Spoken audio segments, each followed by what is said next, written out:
Adolf Hitler. Un nombre que resuena en la historia, sinónimo de crueldad, destrucción y tiranía. Su figura es una de las más infames del siglo XX, y su legado de odio y violencia sigue siendo objeto de estudio y reflexión. Su ascenso al poder y el subsiguiente reino de terror sobre Alemania y Europa, durante la Segunda Guerra Mundial, siguen siendo una cicatriz imborrable en la conciencia humana. Las ciudades devastadas, los millones de vidas perdidas y las familias destrozadas son testimonio de la magnitud de su impacto. Aunque han pasado décadas desde su muerte, la magnitud de sus crímenes, la brutalidad sistemática del Holocausto y la devastación de la guerra que desató, exigen que recordemos y analicemos su historia. El Holocausto, en particular, representa uno de los capítulos más oscuros de la humanidad, con millones de judíos y otras minorías perseguidas y exterminadas en un acto de genocidio sin precedentes. Comprender cómo un solo hombre pudo arrastrar al mundo a un abismo de odio y violencia es crucial para evitar que la historia se repita. Es un recordatorio constante de la fragilidad de la paz y la importancia de la vigilancia y la resistencia contra la tiranía y el odio. Este ensayo se adentrará en la vida de Hitler, desde sus humildes comienzos hasta su ascenso al poder, explorando los factores que moldearon su ideología y las tácticas que empleó para establecer un régimen totalitario.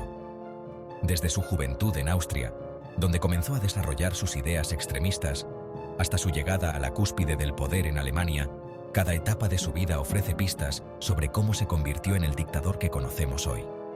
Más allá de la crónica de eventos, buscaremos desentrañar las claves que explican su ascenso meteórico y el apoyo masivo que logró concitar, con el objetivo de comprender cómo una nación entera pudo sucumbir a la promesa de un futuro construido sobre la discriminación y la violencia. Analizaremos la propaganda, el uso del miedo y la manipulación de las masas, así como el contexto socioeconómico que permitió que sus ideas encontraran terreno fértil. Solo entendiendo estos elementos, podremos aprender las lecciones necesarias para prevenir que algo similar vuelva a ocurrir. Adolf Hitler nació en Braunau am Inn, Austria, el 20 de abril de 1889. Este pequeño pueblo, situado en la frontera entre Austria y Alemania, sería el primer escenario de una vida que más tarde cambiaría el curso de la historia mundial. Su familia, aunque de origen humilde, no se encontraba en la pobreza extrema que algunos relatos han descrito.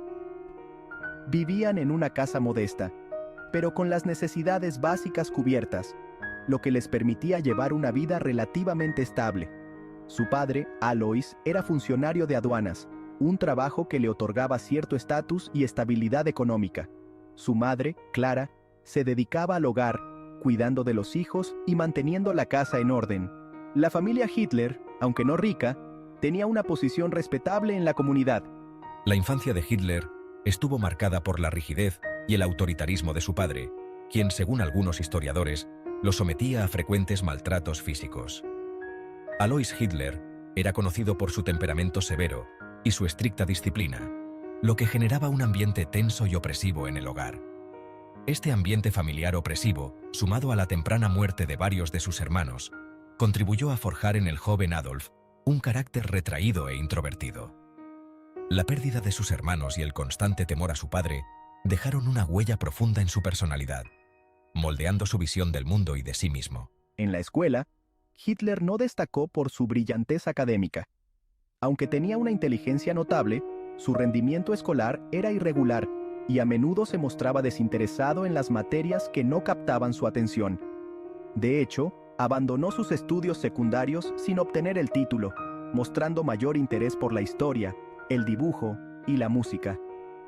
Estas áreas despertaban su pasión y le permitían escapar, aunque fuera momentáneamente, de la realidad opresiva de su hogar. Fue durante su adolescencia que Hitler comenzó a desarrollar un fuerte sentimiento nacionalista alemán. Influenciado por el clima político de la época, las ideas de grandeza y unidad nacional resonaban profundamente en él, alimentando su creciente interés por la política. La región donde creció, fronteriza entre Austria y Alemania, era un hervidero de nacionalismos encontrados.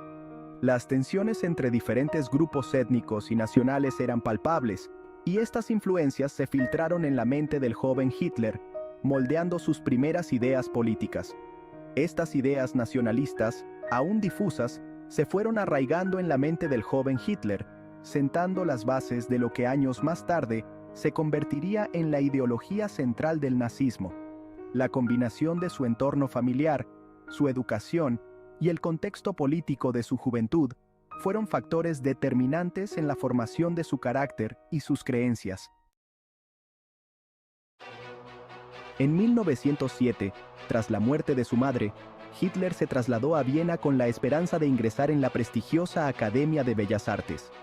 Viena, en ese momento, era una ciudad vibrante y culturalmente rica, llena de oportunidades para artistas y pensadores. Hitler, con su pasión por la pintura, veía en esta ciudad la posibilidad de realizar sus sueños artísticos y establecerse como un pintor reconocido. Convencido de su talento artístico, sufrió una gran decepción al ser rechazado en 2 ocasiones. La primera vez, en 1907, y nuevamente en 1908. Los documentos de rechazo indicaban que su obra carecía de la calidad necesaria para ser admitido. Este golpe a su autoestima fue devastador, ya que había puesto todas sus esperanzas en ser aceptado. La frustración y el resentimiento comenzaron a crecer en su interior. Este fracaso lo sumió en la amargura y la frustración, obligándolo a subsistir con trabajos precarios y la venta de postales pintadas por él. A menudo, se encontraba en los rincones más humildes de Viena, tratando de vender sus obras a turistas y transeúntes. La vida en la ciudad se volvió una lucha constante por la supervivencia, y cada día era un recordatorio de sus sueños no realizados. Fue en la cosmopolita y vibrante Viena donde Hitler entró en contacto con las corrientes ideológicas que marcarían su pensamiento: el antisemitismo, el pangermanismo y el nacionalismo radical. La ciudad, con su mezcla de culturas y etnias, era un caldo de cultivo para diversas ideologías. Hitler, en su búsqueda de respuestas y culpables para su situación, comenzó a absorber estas ideas con fervor. En la Viena de principios del siglo XX, estas ideas encontraban eco en amplios sectores de la sociedad, alimentadas por un clima de crisis económica y malestar social. La inflación, el desempleo y la pobreza eran problemas comunes, y muchos buscaban chivos expiatorios para sus dificultades. Las manifestaciones y protestas eran frecuentes, y el ambiente estaba cargado de tensión y descontento. Hitler se empapó de la propaganda antisemita que circulaba en panfletos, periódicos y discursos, culpando a los judíos de los males que aquejaban a la sociedad. Esta propaganda era omnipresente y se presentaba de manera convincente, alimentando el odio y el prejuicio. Hitler, con su mente ya predispuesta a buscar culpables, encontró en estas ideas una explicación para sus propios fracasos y las dificultades de la sociedad. En 1914, el estallido de la Primera Guerra Mundial supuso un punto de inflexión en la vida de Hitler. La guerra, con su promesa de gloria y heroísmo, ofrecía una salida a su frustración y una oportunidad para demostrar su valía. Para muchos jóvenes de la época, la guerra era vista como una aventura y una oportunidad para cambiar sus destinos. A diferencia de Austria, donde no era elegible para el servicio militar, Alemania representaba para él la encarnación de la grandeza nacional. La nación alemana, con su fuerte sentido de identidad y orgullo, atrajo a Hitler, quien veía en ella un modelo a seguir. La propaganda alemana, que exaltaba el patriotismo y la unidad, resonaba profundamente en él. Hitler se alistó con entusiasmo en el ejército alemán, viendo en la guerra la oportunidad de canalizar su frustración y abrazar una causa que consideraba grandiosa. La vida militar le ofrecía un sentido de propósito y pertenencia que había estado buscando desesperadamente. Para él, la guerra no solo era una lucha por la nación, sino también una batalla personal por su propia redención y reconocimiento. La derrota de Alemania en la Primera Guerra Mundial y las duras condiciones impuestas por el Tratado de Versalles sumieron al país en una profunda crisis. La humillación nacional, la crisis económica y la inestabilidad política crearon un caldo de cultivo propicio para el auge de movimientos extremistas.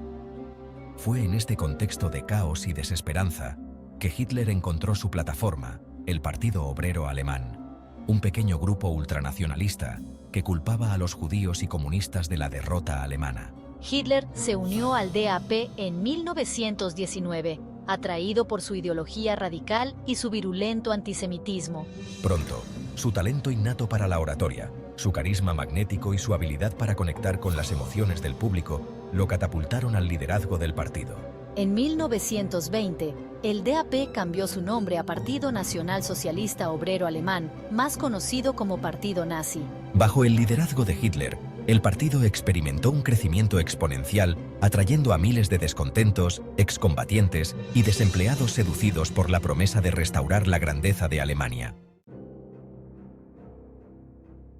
El discurso de Hitler, cargado de nacionalismo, odio y resentimiento, resonaba con fuerza en una Alemania humillada y empobrecida.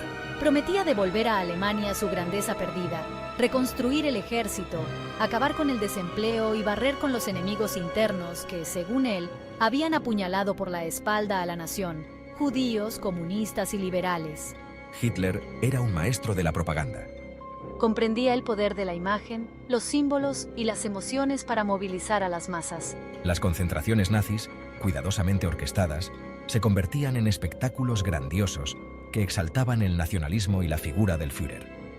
Banderas con la esvástica, antorchas encendidas, cánticos y saludos con el brazo en alto creaban una atmósfera casi hipnótica que cautivaba a las multitudes. El partido fue adquiriendo una estructura paramilitar con la CSA, grupos de choque que sembraban el terror en las calles, atacando a opositores políticos y judíos. El mensaje de odio y la violencia se expandía con rapidez, mientras las instituciones democráticas, debilitadas por la crisis, se mostraban incapaces de frenar su avance.